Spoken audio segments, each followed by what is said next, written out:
तं नित्यं ध्यायन्ति योगिनः कामदं मोक्षदं चैव ओंकाराय नमो नमः।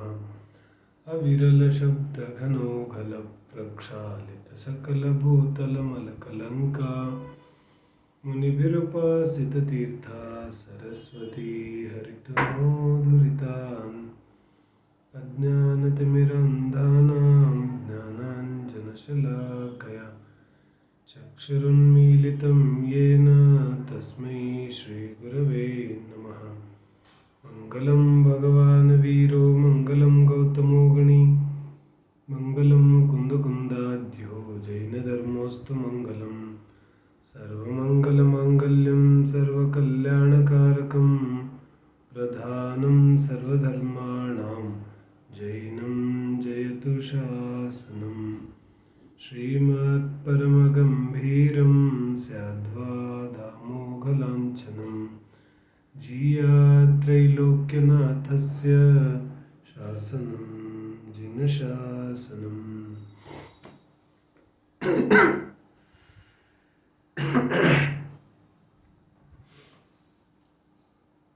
ಸ್ವಾಧ್ಯಾಯದ ಕ್ರಮದಲ್ಲಿ ನಿನ್ನೆಯಿಂದ ನಮ್ಮ ಚರ್ಚೆ ಯಾವ ಗುಣಸ್ಥಾನಗಳಿದೆ ಆ ಗುಣಸ್ಥಾನಗಳ ಆಧಾರದಿಂದ ಚರ್ಚೆ ನಡೀತಾ ಇದೆ. ಗುಣಸ್ಥಾನದ ವಿಚಾರ ನಿನ್ನೆಯ ಪ್ರತಿಕ್ರಿಯೆಗಳ ಪ್ರಕಾರ ಸ್ವಲ್ಪ ಎಲ್ಲರಿಗೂ ಕಠಿಣ ಅಂತ ಅನ್ನಿಸ್ತಾ ಇದೆ. ನಿಜವಾಗಿ ನಾನು ತಿಳಿಯಕ್ಕಾಗದೇ ಇರೋದು ಯಾವುದೂ ಇಲ್ಲ ಅಂತ ಹೇಳಿ ಯಾರು ತಿಳಿಲಿಕ್ಕೆ ಕೂರ್ತಾರೆ ಅಂತಹ ಜೀವಿಗೆ ತಿಳಿದೇ ಇರುವಂಥದ್ದೇನೂ ಇಲ್ಲ. ಖಂಡಿತವಾಗ್ಲೂ ತಿಳಿಯುತ್ತೆ. ಆದರೆ ಸಮಸ್ಯೆ ಏನಾಗುತ್ತೆ, ನನಗೇನು ಅರ್ಥ ಆಗೋದಿಲ್ಲ, ನನಗೇನು ತಿಳಿಯೋದಿಲ್ಲ ಅಂದ್ಕೊಂಡು ನಾವು ಕೂತ್ಕೊಂಡಾಗ ಅದು ಖಂಡಿತವಾಗಿಯೂ ಅರ್ಥ ಆಗೋದಿಲ್ಲ. ಹಾಗಾಗಿ ಜ್ಞಾನಶಕ್ತಿ ನನ್ನಲ್ಲಿದೆ, ಅದನ್ನು ಪ್ರಯೋಗ ಮಾಡಿ ನಾನು ತಿಳ್ಕೊತೇನೆ ಅಂತ ಅಂದುಕೊಂಡು ಯಾವ ಜೀವ ಕೂತ್ಕೋತಾನೆ ಆ ಜೀವಕ್ಕೆ ಅರ್ಥ ಆಗುತ್ತೆ. ಆದರೂ ಕೂಡ ವಿಷಯದ ಕಾಠಿಣ್ಯತೆಯ ಅಪೇಕ್ಷೆಯಿಂದ ನನ್ನ ಭಾವನೆ ಗುಣಸ್ಥಾನಗಳ ವಿಸ್ತೃತ ಚರ್ಚೆಯನ್ನು ಮಾಡತಕ್ಕಂತಹ ಭಾವನೆ ಇತ್ತು. ಆದರೂ ಕೂಡ ಎಲ್ಲರ ಒಂದು ಪ್ರತಿಕ್ರಿಯೆಗಳನ್ನು ನೋಡ್ತಾ ಗುಣಸ್ಥಾನದ ಯಾವ ಸೂಕ್ಷ್ಮತೆ ಏನೂ ಇಲ್ಲ, ಗಮನಗಳು ಯಾವ್ಯಾವ ಗುಣಸ್ಥಾನದಲ್ಲಿ ಯಾವ್ಯಾವ ರೀತಿಯಾದ ಪರಿಣಾಮಗಳಾಗುತ್ತೆ, ಕರ್ಮಗಳಲ್ಲಿ ಯಾವೆಲ್ಲ ರೀತಿಯಾದ ಪರಿಣಾಮಗಳುಂಟಾಗುತ್ತೆ ಇತ್ಯಾದಿ ವಿಚಾರಗಳನ್ನು ನಾವು ಮಾತಾಡ್ತೇವೆ. ಹಾಗಾಗಿ ಕಠಿಣ್ಯತೆ ಇಲ್ಲ. ಆದರೂ ಕೂಡ ನಾವು ಸ್ವಲ್ಪ ಸಮಯದ ಒಂದು ಅವಕಾಶವನ್ನು ಕೊಟ್ಟು ಮತ್ತು ಪುನಃ ಈ ಗುಣಸ್ಥಾನಗಳ ವಿಸ್ತೃತ ಚರ್ಚೆಯನ್ನು ಮಾಡೋದಿದೆ. ಸಾಮಾನ್ಯವಾಗಿ ಗುಣಸ್ಥಾನ ಯಾವುದಕ್ಕೆ ಕರೀತಾರೆ, ಯಾವುದಕ್ಕೋಸ್ಕರ ಗುಣಸ್ಥಾನಗಳ ವರ್ಣನೆ ಇದೆ ಇತ್ಯಾದಿ ವಿಚಾರಗಳನ್ನು ನಾವು ಇವತ್ತು ತಿಳಿಯೋದಿದೆ. ಇವತ್ತಿನ ಒಂದು ಸ್ವಾಧ್ಯಾಯ ಗುಣಸ್ಥಾನಗಳ ಒಟ್ಟಾರೆ ಮಾಹಿತಿಯನ್ನು ತಿಳಿಯಲಿಕ್ಕೆ ತುಂಬ ಅನುಕೂಲ ಆಗುತ್ತೆ. ಒಟ್ಟಾರೆ ಗುಣಸ್ಥಾನ ಅಂದರೆ ಏನು, ಯಾತಕ್ಕೋಸ್ಕರ ಗುಣಸ್ಥಾನಗಳ ಚರ್ಚೆ ಬಂದಿದೆ, ಎಷ್ಟು ಗುಣಸ್ಥಾನಗಳಿದೆ.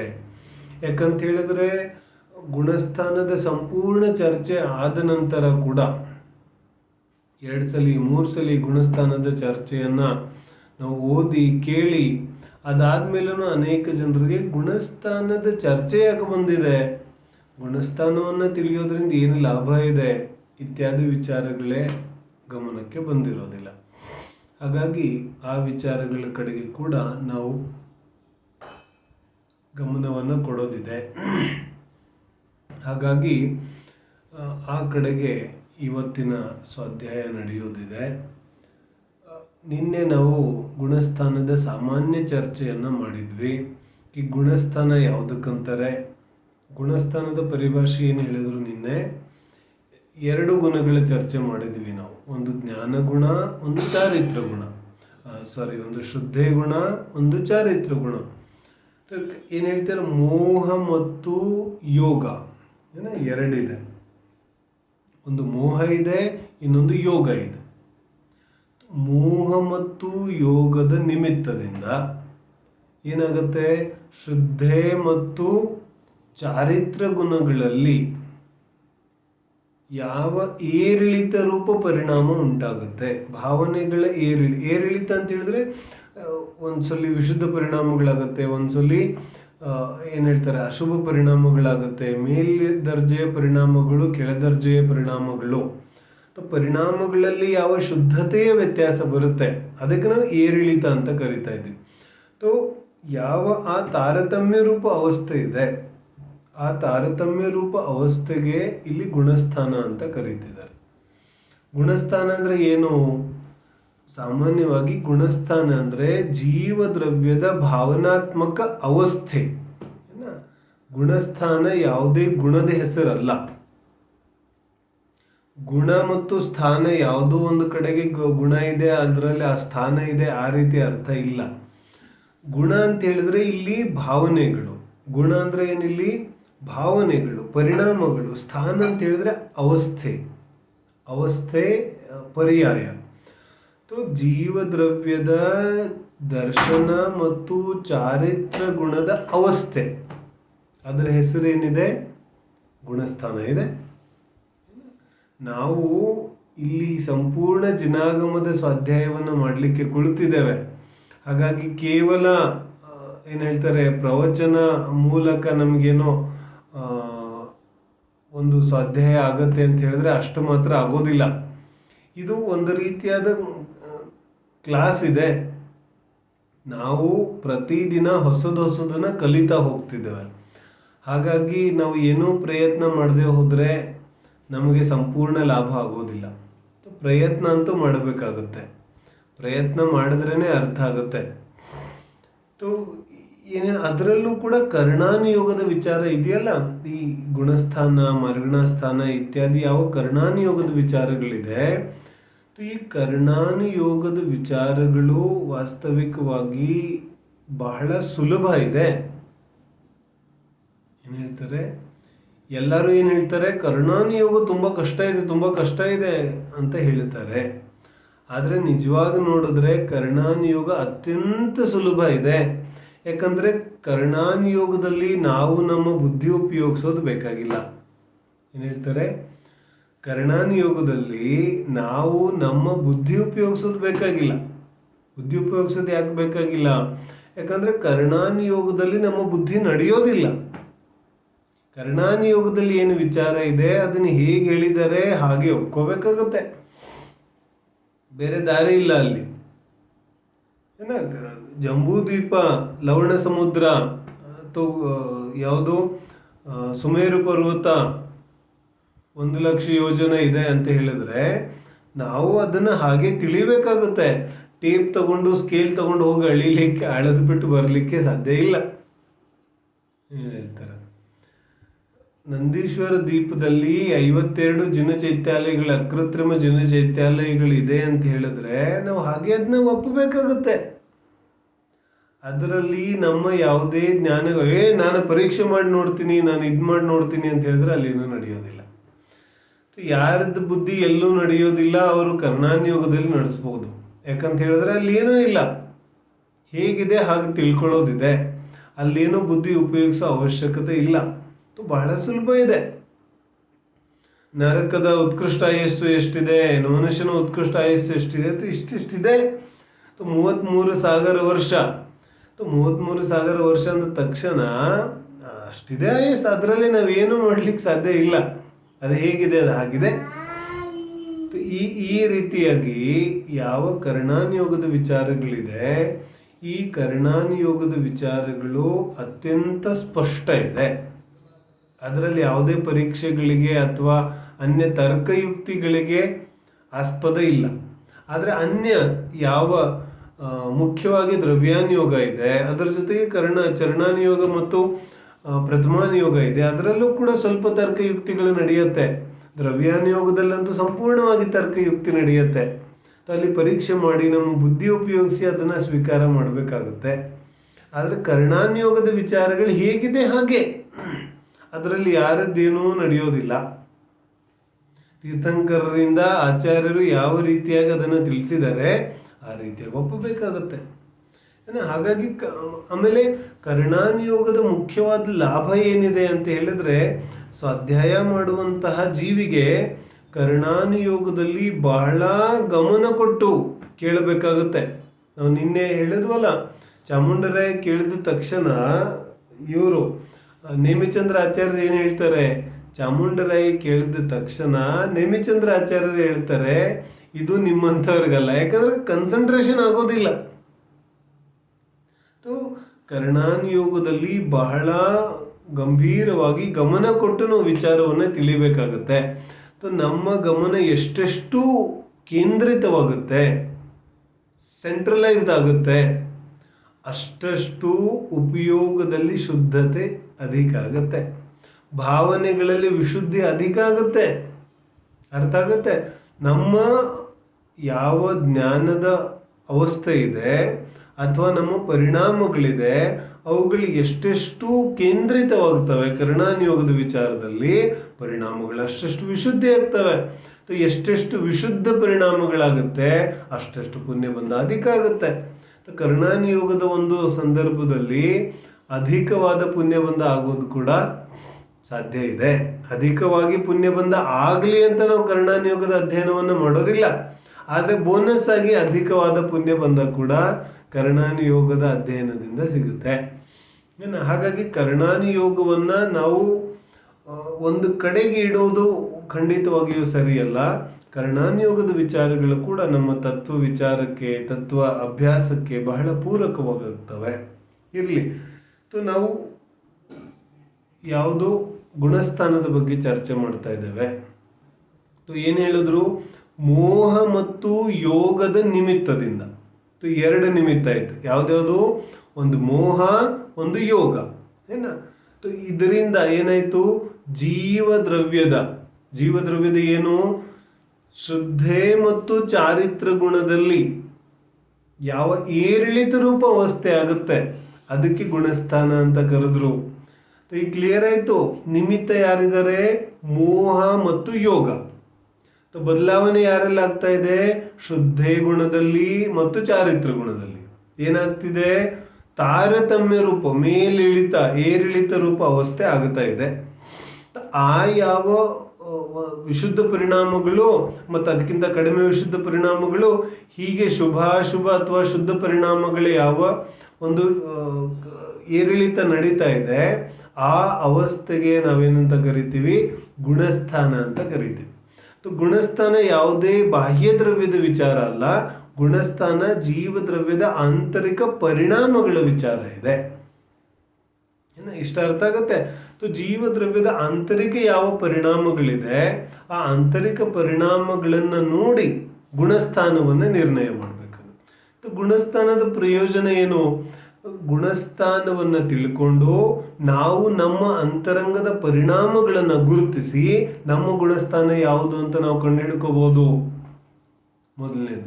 ಅದರ ಜೊತೆಗೆ ಜ್ಞಾನಿ ಸಮ್ಯಕ್ ದೃಷ್ಟಿ ಜೀವಕ್ಕೆ ಮತ್ತು ಅಜ್ಞಾನಿ ಜೀವಕ್ಕೆ ಯಾವ ರೀತಿಯಾದ ಭಾವನೆಗಳಿರುತ್ತೆ, ಸಮ್ಯಕ್ ದೃಷ್ಟಿ ಜೀವಿಯ ಆಂತರಿಕ ಪರಿಣಾಮ ಯಾವ ರೀತಿಯಾಗಿರುತ್ತೆ, ಭಾವಲಿಂಗಿ ದಿಗಂಬರ ಮುನಿ, ಎಷ್ಟೋ ಜನರಿಗೆ ಪ್ರಶ್ನೆ ಇರುತ್ತೆ, ಮುನಿಗಳ ಜೀವನದಲ್ಲಿ ಯಾವ ರೀತಿಯಾಗಿ ಅಂತರಂಗದ ಅಭಿಪ್ರಾಯ ಇರುತ್ತೆ, ಮುನಿಯ ಜೀವನದಲ್ಲಿ ಯಾವ ರೀತಿಯಾದ ಆಂತರಿಕ ಅವಸ್ಥೆ ಇರುತ್ತೆ, ಪರಿಣಾಮಗಳೇ ಹೇಗಿರುತ್ತೆ, ಭಾವನೆಗಳೇ ಹೇಗಿರುತ್ತೆ ಮುನಿಗಳದ್ದು, ಅದನ್ನ ಗುರುತಿಸ್ಲಿಕ್ಕೆ ಅದರ ಜೊತೆಗೆ ನಂತರ ಅರ್ಹಂತ ಪರಮೇಷ್ಠಿ ಅವಸ್ಥೆಯಲ್ಲಿ ಯಾವ ರೀತಿಯಾದ ಅವಸ್ಥೆ ಆಗುತ್ತೆ, ಆ ಆಂತರಿಕ ನೆಲೆಯನ್ನ, ಬಾಹ್ಯ ನೆಲೆಯನ್ನಂತೂ ನಮಗೆಲ್ಲ ಗೊತ್ತಿದೆ, ಈ ಹಿಂದೆ ನಾವು ಚರ್ಚೆ ಮಾಡ್ಕೊಂಡ್ ಬಂದಿದ್ದೇವೆ.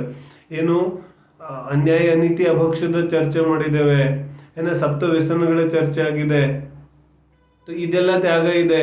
ಇನ್ನು 11 ಪ್ರತಿಮೆಗಳ ಚರ್ಚೆ ಕೂಡ ಮಾಡಿದ್ದೇವೆ. 11 ಪ್ರತಿಮೆಗಳಾಗುತ್ತೆ, 28 ಮೂಲ ಗುಣಗಳು, ಇದೆಲ್ಲ ಹೊರಗಡೆ ಕಾಣಿಸ್ತಿದೆ. ಅಂತರಂಗದಲ್ಲಿ ಪರಿಣಾಮಗಳು ಹೇಗಿರುತ್ತೆ, ಈ ಗುಣಸ್ಥಾನವನ್ನ ಅರ್ಥ ಮಾಡ್ಕೊಂಡಾಗ ನಿಮ್ಗೆ ಗೊತ್ತಾಗುತ್ತೆ ಅಂತರಂಗದಲ್ಲಿ ಪರಿಣಾಮಗಳು ಯಾವ ರೀತಿಯಾಗಿದೆ ಅಂತ. ಹಾಗಾಗಿ ಜ್ಞಾನಿ ಸಮ್ಯಕ್ ದೃಷ್ಟಿಯ ಆಂತರಿಕ ಪರಿಣಾಮವನ್ನು ನೋಡೋದಾದ್ರೆ ನಾವು ಗುಣಸ್ಥಾನದ ಮೊರೆ ಹೋಗ್ಬೇಕಾಗುತ್ತೆ. ಗುಣಸ್ಥಾನವನ್ನು ನೋಡಿದಾಗ ನಮಗೆ ಆ ಪರಿಣಾಮಗಳು ಗೊತ್ತಾಗುತ್ತೆ. ಈ ಯಾವ ಗುಣಸ್ಥಾನ ನಿನ್ನೆ ಹೇಳಿದ್ವಲ್ಲ ನಾವು, 1ನೇ ಗುಣಸ್ಥಾನ ಮಿಥ್ಯಾತ್ವದ ಗುಣಸ್ಥಾನ ಇದೆ. ಮತ್ತೆ ಹಿಂಗ್ ಮೇಲೆ ಏರ್ತಾ ಏರ್ತಾ ಏರ್ತಾ 14ನೇ ಗುಣಸ್ಥಾನ ಅಯೋಗ ಕೇವಲಿ ಗುಣಸ್ಥಾನ ಇದೆ. ಅದಾದ್ಮೇಲೆ ನೇರವಾಗಿ ಸಿದ್ಧಾವಸ್ಥೆ ಆಗುತ್ತೆ. ಇದು ಹೇಗಿದೆ, ಮೇಲಿಂದ ಕೆಳಗಿಂದ ಮೇಲೆ ಹೋಗೋ ಅವಸ್ಥೆ ಇದೆ. ಬಟ್ ಕೆಳಗಿಂದ ಮೇಲೆ ಹೋಗೋ ಅವಸ್ಥೆ ಇದೆ ಅಂದ್ರೆ ಪರಿಣಾಮಗಳ ವಿಶುದ್ಧಿಯ ಅಪೇಕ್ಷೆಯಿಂದ. ಕ್ರೊನೊಲಾಜಿ ಇಲ್ಲ ಇಲ್ಲಿ. ಏನ್ ಹೇಳ್ತಿದ್ದಾರೆ, ಗುಣಸ್ಥಾನಗಳಲ್ಲಿ ಕ್ರಮ ಇಲ್ಲ. 1ನೇ ಗುಣಸ್ಥಾನ ಆದ್ಮೇಲೆ 2ನೇ ಗುಣಸ್ಥಾನ, 2ನೇ ಗುಣಸ್ಥಾನ ಆದ್ಮೇಲೆ 3ನೇ ಗುಣಸ್ಥಾನ, 3ನೇ ಗುಣಸ್ಥಾನ ಆದ್ಮೇಲೆ 4, 4 ಆದ್ಮೇಲೆ 5, 5 ಆದ್ಮೇಲೆ 6, ಹೀಗೆ ಗುಣಸ್ಥಾನಗಳ ಪ್ರಗಟತೆ ಆಗೋದಿಲ್ಲ. ಗುಣಸ್ಥಾನಗಳ ಪ್ರಗಟತೆಯಲ್ಲಿ ಈ ಕ್ರಮ ಇಲ್ಲ. ಈ ಕ್ರಮ ಹೇಗಿದೆ, ಈ ಕ್ರಮ ಪರಿಣಾಮಗಳ ವಿಶುದ್ಧಿಯ ಅಪೇಕ್ಷೆಯಿಂದ ಇದೆ. ಅಂದ್ರೆ 1ನೇ ಗುಣಸ್ಥಾನಕ್ಕಿಂತ 2ನೇ ಗುಣಸ್ಥಾನದಲ್ಲಿ ವಿಶುದ್ಧಿ ಅಧಿಕ ಇದೆ, 2ಕ್ಕಿಂತ 3ರಲ್ಲಿ ವಿಶುದ್ಧಿ ಇನ್ನೂ ಅಧಿಕ ಇದೆ, 3ಕ್ಕಿಂತ 4ರಲ್ಲಿ ಇನ್ನೂ ವಿಶುದ್ಧಿ ಅಧಿಕ ಇದೆ, 4ಕ್ಕಿಂತ 5ರಲ್ಲಿ ಇನ್ನೂ ವಿಶುದ್ಧಿ ಅಧಿಕ ಇದೆ. ಹೀಗೆ ವಿಶುದ್ಧಿಯ ಪರಿಣಾಮಗಳ ವಿಶುದ್ಧಿಯ ಅಪೇಕ್ಷೆಯನ್ನು ನೋಡ್ತಾ ಹೋದ್ರೆ ಮೇಲ್ಮೇಲಿನ ಗುಣಸ್ಥಾನಗಳಲ್ಲಿ ಪರಿಣಾಮಗಳ ವಿಶುದ್ಧಿ ಅಧಿಕ ಇದೆ. ಆದ್ರೆ ಪ್ರಗಟತೆಯ ಅಪೇಕ್ಷೆಯಿಂದ, ಗುಣಸ್ಥಾನಗಳ ಪ್ರಾಪ್ತಿಯ ಅಪೇಕ್ಷೆಯಿಂದ ಈ ಕ್ರಮ ಇಲ್ಲ. 1ನೇ ಗುಣಸ್ಥಾನ ಆದ್ಮೇಲೆ 2ನೇ ಗುಣಸ್ಥಾನ ಪ್ರಗಟ ಆಗೋದಿಲ್ಲ. ಯಾವುದರ ಅಪೇಕ್ಷೆಯಿಂದ ಇದೆ ಇದು? ಪರಿಣಾಮಗಳ ವಿಶುದ್ಧಿಯ ಅಪೇಕ್ಷೆಯಿಂದ ಈ ಕ್ರಮ ಇದೆ. ಪ್ರಗಟತೆಯ ಅಪೇಕ್ಷೆಯಿಂದ ಈ ಕ್ರಮ ಇಲ್ಲ. ಹಾಗಾಗಿ ಯಾರಾದ್ರೂ ತಿಳ್ಕೊಂಡ್ರೆ 1ನೇ ಗುಣಸ್ಥಾನ ಆದ್ಮೇಲೆ 2 ಆಗುತ್ತೆ, 2 ಆದ್ಮೇಲೆ 3 ಆಗುತ್ತೆ, ಈ ತರ ಯಾರಾದ್ರೂ ತಿಳ್ಕೊಂಡ್ರೆ ಅದು ಖಂಡಿತವಾಗೂ ತಪ್ಪಾಗುತ್ತೆ. ಯಾಕಂದ್ರೆ 1ನೇ ಗುಣಸ್ಥಾನದಿಂದ 2ನೇ ಗುಣಸ್ಥಾನ ಆಗೋದಿಲ್ಲ. ಮತ್ತೆ ಈ ಕ್ರಮ ಯಾಕಿಟ್ರು? ಈ ಕ್ರಮ ವಾಸ್ತವಿಕವಾಗಿ ಪರಿಣಾಮಗಳ ವಿಶುದ್ಧಿಯ ಅಪೇಕ್ಷೆಯಿಂದ ಇದೆ. ಹಾಗಾದ್ರೆ 1, 2, 3 ನಾವು ಹೇಳ್ತಾ ಇದ್ದೀವಿ, ಆಚಾರ್ಯರ ಹೆಸರು ಹೇಳ್ತಾ ಇದ್ದಾರೆ. ಮಿಥ್ಯಾತ್ವ ಗುಣಸ್ಥಾನ ಆದ್ಮೇಲೆ ಸಮ್ಯಕ್ ಇದು ಸಾಸಾಧನ. ಆ ಯಾವ ಸಾಸಾಧನ ಇದೆ, ಆಮೇಲೆ ಮಿಶ್ರ ಇದೆ, ಆ ಮಿಶ್ರ ಗುಣಸ್ಥಾನ ಅಥವಾ ಮುಂದೆ ಅವಿರತ್ ಸಮ್ಯಕ್ತ್ವ, ಈ ಗುಣಸ್ಥಾನಗಳ ಹೆಸರು ಹೇಳ್ತಿದ್ದಾರೆ ಅವರು. ಏನ ಅವ್ರ ನಂಬರ್ ಹೇಳ್ತಿಲ್ಲ ಯಾವ್ದಾದ್ಮೇಲೆ ಯಾವ್ದಾಗುತ್ತೆ ಅಂತ. ಆದ್ರೆ ಇಲ್ಲಿ ನಂಬರನ್ನ ನಾವು ಹೇಳೋದಾದ್ರೂ ವಿಶುದ್ಧಿಯ ಅಪೇಕ್ಷೆಯಿಂದ ಹೇಳಬೇಕಾಗುತ್ತೆ. 1ಕ್ಕಿಂತ 1 ಪರಿಣಾಮಗಳ ವಿಶುದ್ಧಿ ಅಧಿಕ ಇದೆ. ಆದ್ರೆ ಪ್ರಗಟತೆಯ ಅಪೇಕ್ಷೆಯಿಂದ 2ರಲ್ಲೂ ಭಿನ್ನತೆ ಇದೆ. ಇನ್ನು ಪ್ರಗಟ ಹೇಗಾಗುತ್ತೆ? ಗುಣಸ್ಥಾನದಲ್ಲಿ 2 ವಿಚಾರ ಹೇಳಿದ್ರಲ್ಲ, ಒಂದು ಮೋಹ, ಒಂದು ಯೋಗ. ಮೋಹ ಮತ್ತು ಯೋಗದ ನಿಮಿತ್ತದಿಂದ, ಮೋಹ ಯೋಗದ ನಿಮಿತ್ತ ಹೇಗೆ ಹೇಳ್ತಾರೆ, 1ನೇ ಗುಣಸ್ಥಾನದಿಂದ 4ನೇ ಗುಣಸ್ಥಾನ, ಟೋಟಲ್ 14 ಗುಣಸ್ಥಾನ ಇದೆ. 1ನೇ ಗುಣಸ್ಥಾನದಿಂದ 4ನೇ ಗುಣಸ್ಥಾನದವರೆಗೆ ಮೋಹದ, ಹೀಗನ್ನೋದು ಬೇಡ, ನಾವು ಫಸ್ಟು ಮೋಹ ತಗೊಳ್ಳೋಣ ಸಂಪೂರ್ಣವಾಗಿ. 1ನೇ ಗುಣಸ್ಥಾನದಿಂದ 12ನೇ ಗುಣಸ್ಥಾನದವರೆಗೆ, ಅಥವಾ ನಾವು 10ನೇ ಗುಣಸ್ಥಾನನೂ ತಗೋಬಹುದು, ನೇರವಾಗಿ 12ನೇ ಗುಣಸ್ಥಾನ. 12ನೇ ಗುಣಸ್ಥಾನದವರೆಗೆ ಏನಿದೆ ಅದು ಮೋಹದ ನಿಮಿತ್ತದಿಂದ, ಮೋಹ ಮತ್ತು ಯೋಗ 2. 1ನೇ ಗುಣಸ್ಥಾನದಿಂದ 12ನೇ ಗುಣಸ್ಥಾನದವರೆಗೆ ಯಾವ ಅವಸ್ಥೆಗಳ, ಪರಿಣಾಮಗಳ ಅವಸ್ಥೆಗಳಿದೆ, ಅದು ಯಾವುದರ ನಿಮಿತ್ತದಿಂದ ಆಗ್ತಾ ಇದೆ? ಮೋಹ ಮತ್ತು ಯೋಗದಿಂದ. ಆದ್ರೆ 13, 14ನೇ ಗುಣಸ್ಥಾನಗಳು ಮೋಹದಿಂದ ಆಗುತ್ತಾ ಇಲ್ಲ, ಕೇವಲ ಯೋಗದಿಂದ ಆಗ್ತಾ ಇದೆ. ಅರ್ಥ ಆಗತ್ತೆ? ಸಯೋಗ ಕೇವಲಿ ಮತ್ತು ಅಯೋಗ ಕೇವಲಿ 2 ಯಾವ 13, 14ನೇ ಗುಣಸ್ಥಾನಗಳಿದೆ, ಈ 2 ಗುಣಸ್ಥಾನಗಳು ಮೋಹದ ನಿಮಿತ್ತದಿಂದ ಆಗೋದಿಲ್ಲ. ಯಾಕಂದ್ರೆ ಇಲ್ಲಿ ಮೋಹ ಇಲ್ಲ. ಯಾರಿದ್ದಾರೆ? ಯೋಗ ಇದೆ, ಮನವಚನ ಕಾಯದ ಯೋಗ ಇದೆ. ಯೋಗದ ನಿಮಿತ್ತದಿಂದ ಯಾವ ಅವಸ್ಥೆ ಉಂಟಾಗುತ್ತಾ ಇದೆ ಅದರ ಹೆಸರು ಗುಣಸ್ಥಾನ ಇದೆ. 1ನೇ ಕೆಟಗರಿ ಏನಾಯ್ತು? 1ನೇ ಗುಣಸ್ಥಾನದಿಂದ 12ನೇ ಗುಣಸ್ಥಾನದವರೆಗೆ ಮೋಹದ ನಿಮಿತ್ತದಿಂದ, 13, 14ನೇ ಗುಣಸ್ಥಾನಗಳು ಯೋಗದ ನಿಮಿತ್ತದಿಂದ. ಇನ್ನು 2ನೇ ಕೆಟಗರಿ ಏನ್ ಮಾಡ್ತೀವಿ? ಮೊದಲನೇ ಈ ಯಾವ ಮೋಹ ಇದೆಯಲ್ಲ, ಈ ಮೋಹದಲ್ಲಿ 2 ಭೇದ ಮಾಡ್ತೀವಿ. ಕಠಿಣ ಏನೂ ಇಲ್ಲ, ನಾನು ಪದೇ ಪದೇ ಹೇಳ್ತಾ ಇದ್ದೀನಿ, ಜ್ಞಾಪಿಸಿ ಕೊಡ್ತಾ ಇದ್ದೇನೆ. ಗಮನ ಕೊಟ್ಟು ಕೇಳೋದು. ಈ ಮೋಹ ಇದೆಯಲ್ಲ, ಈ ಮೋಹದಲ್ಲಿ ಎರಡು ಭೇದ ಮಾಡ್ತಾರೆ. ಒಂದು ದರ್ಶನ ಮೋಹ, ಇನ್ನೊಂದು ಚಾರಿತ್ರ ಮೋಹ. ಎರಡು ಭೇದ ಮಾಡಿದ್ರು. ದರ್ಶನ ಮೋಹ ಚಾರಿತ್ರ ಮೋಹ ಎರಡು ಭೇದ ಮಾಡಿದಾಗ ಮೊದಲನೇ ಗುಣಸ್ಥಾನದಿಂದ ನಾಲ್ಕನೇ ಗುಣಸ್ಥಾನ, ಇದು ದರ್ಶನ ಮೋಹದ ಅವಸ್ಥೆ ಇದೆ. ದರ್ಶನ ಮೋಹಕ್ಕೆ ಸಂಬಂಧಪಟ್ಟಂತ ಅವಸ್ಥೆ ಇದೆ. ದರ್ಶನ ಮೋಹದ ಉದಯ, ಸ್ವಲ್ಪ ಉಪಶಮ, ಮಿಶ್ರ ಅಥವಾ ಸಂಪೂರ್ಣ ಉಪಶಮ. ದರ್ಶನ ಮೋಹಕ್ಕೆ ಸಂಬಂಧಪಟ್ಟಂತಹ ಅವಸ್ಥೆಗಳು ಒಂದನೇ ಗುಣಸ್ಥಾನದಿಂದ ನಾಲ್ಕನೇ ಗುಣಸ್ಥಾನ. ಇನ್ನು 4ರಿಂದ 12ನೇ ಗುಣಸ್ಥಾನ ಚಾರಿತ್ರ ಮೋಹದ ಗುಣಸ್ಥಾನಗಳಿದೆ. 5ನೇ ಗುಣಸ್ಥಾನದಿಂದ 12ನೇ ಗುಣಸ್ಥಾನ, 5ರಿಂದ 12 ಚಾರಿತ್ರ ಮೋಹದ ಗುಣಸ್ಥಾನಗಳಿದೆ. ಮತ್ತು 13, 14 ಯೋಗದ ಗುಣಸ್ಥಾನಗಳಿದೆ. ಇಷ್ಟ ಅರ್ಥ ಆಗುತ್ತೆ. ಮೋಹ ಮತ್ತು ಯೋಗದ ನಿಮಿತ್ತದಿಂದ ಜೀವದ್ರವ್ಯದ ದರ್ಶನ ಮತ್ತು ಚಾರಿತ್ರ ಗುಣಗಳಲ್ಲಿ ಯಾವ ಅವಸ್ಥೆ ಉಂಟಾಗುತ್ತೆ ಆ ಅವಸ್ಥೆಗೆ ಗುಣಸ್ಥಾನ ಅಂತ ಕರೀತಾರೆ. ಗುಣಸ್ಥಾನ ಶ್ರದ್ಧೆಯ ಅವಸ್ಥೆ ಮತ್ತು ಚಾರಿತ್ರದ ಅವಸ್ಥೆ. ಚಾರಿತ್ರದಲ್ಲಿ ಯಾವ ರೀತಿಯಾದ ಅವಸ್ಥೆ ಕಾಣಿಸುತ್ತೆ ಅದನ್ನ ಗುಣಸ್ಥಾನದಲ್ಲಿ ಹೇಳ್ತಾರೆ. ಶುದ್ಧಿಯಲ್ಲಿ ಯಾವ ರೀತಿಯಾದ ಅವಸ್ಥೆ ಕಾಣಿಸುತ್ತೆ ಅದನ್ನ ಗುಣಸ್ಥಾನದಲ್ಲಿ ಹೇಳ್ತಾರೆ. ಅಂದ್ರೆ ಶುದ್ಧಿಯಲ್ಲಿ ಯಾವೆಲ್ಲ ರೀತಿಯಾದ ವ್ಯತ್ಯಾಸಗಳು, ಪರಿಣಾಮಗಳು ಕಂಡು ಬರುತ್ತೆ ಅವುಗಳಿಗೆ ಒಂದು ಗುಣಸ್ಥಾನ.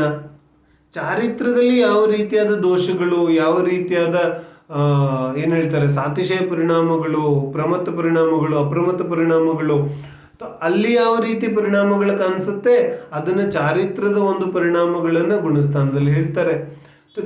ದರ್ಶನ ಮತ್ತು ಚಾರಿತ್ರದ ಯಾವ ಒಂದು ಬದಲಾವಣೆಗಳಿದೆ ಅದನ್ನ ಮುಖ್ಯವಾಗಿ ಗುಣಸ್ಥಾನದಲ್ಲಿ ಹೇಳ್ತಾರೆ.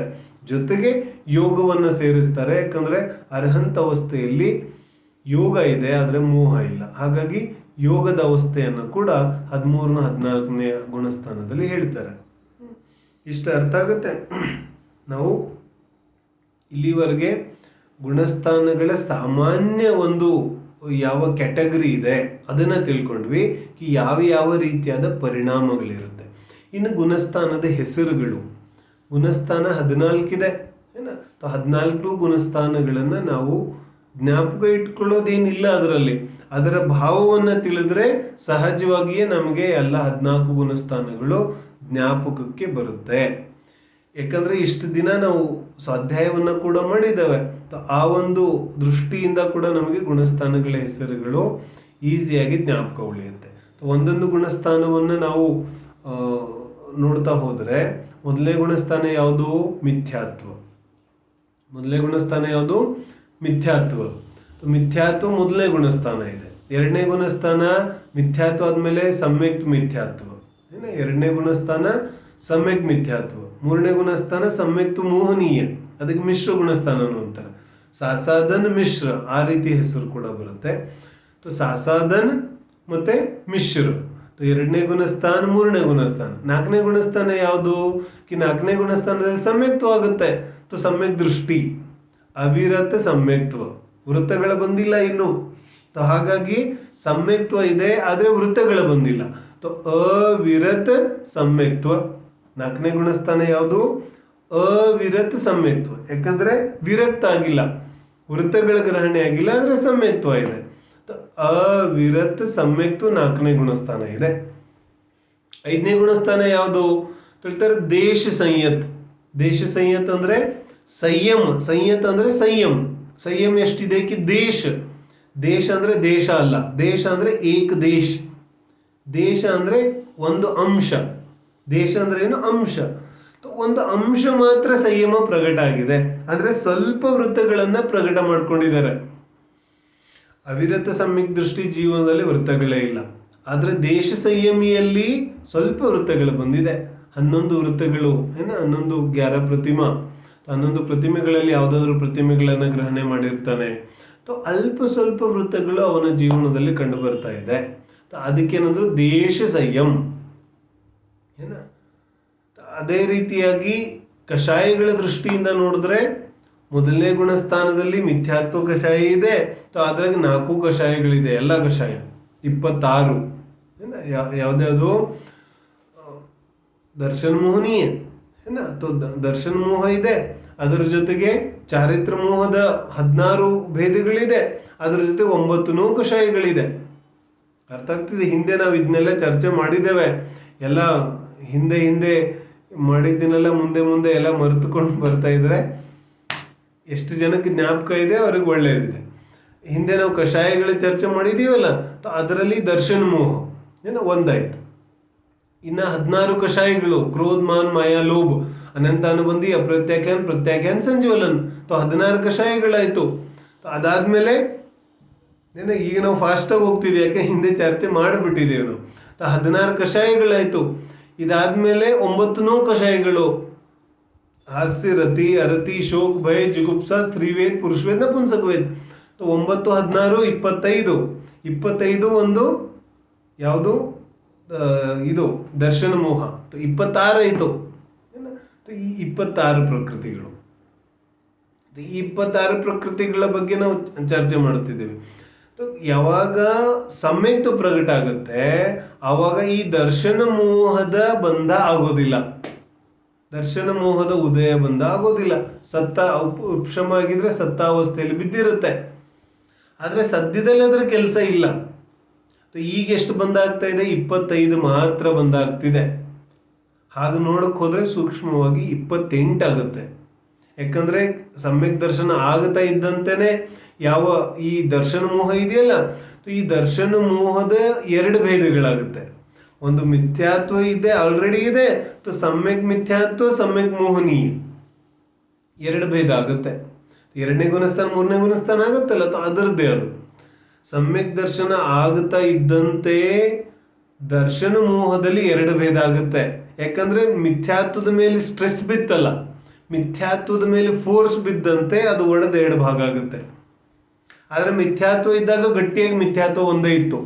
ಆದ್ರೆ ಸಮ್ಯಕ್ತ ಪ್ರಕಟ ಆದಾಗ ಆ ಮಿಥ್ಯಾತ್ವದ ಮೇಲೆ ಜೋರ್ ಬಂದಾಗ, ಫೋರ್ಸ್ ಬಂದಾಗ ಅದು 2 ಭಾಗ ಆಗುತ್ತೆ. 2 ಭಾಗ ಆದಾಗ ಒಂದು ಸಮ್ಯಕ್ತ ಮಿಥ್ಯಾತ್ವ, ಇನ್ನೊಂದು ಸಮ್ಯಕ್ತ ಮೋಹನೀಯ, 2 ಭೇದ ಆಯಿತು. ಈಗ ಟೋಟಲ್ ಎಷ್ಟಾಯ್ತು? 26, 2, 28 ಆಯ್ತು. ಸಮ್ಯಕ್ ದೃಷ್ಟಿಯ ಸತ್ತಾವಸ್ಥೆಯಲ್ಲಿ 28 ಕರ್ಮಗಳಿದೆ.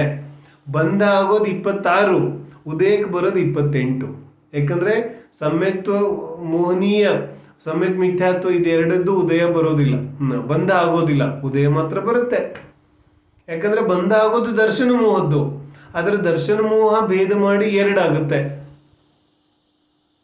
ಸಮ್ಯಕ್ ಮೋಹನೀಯ, ಸಮ್ಯಕ್ ಮಿಥ್ಯಾತ್ವ, ಈ 2 ಕರ್ಮಗಳು ಉದಯ ಬರುತ್ತೆ, ಆದ್ರೆ ಬಂಧ ಆಗೋದಿಲ್ಲ.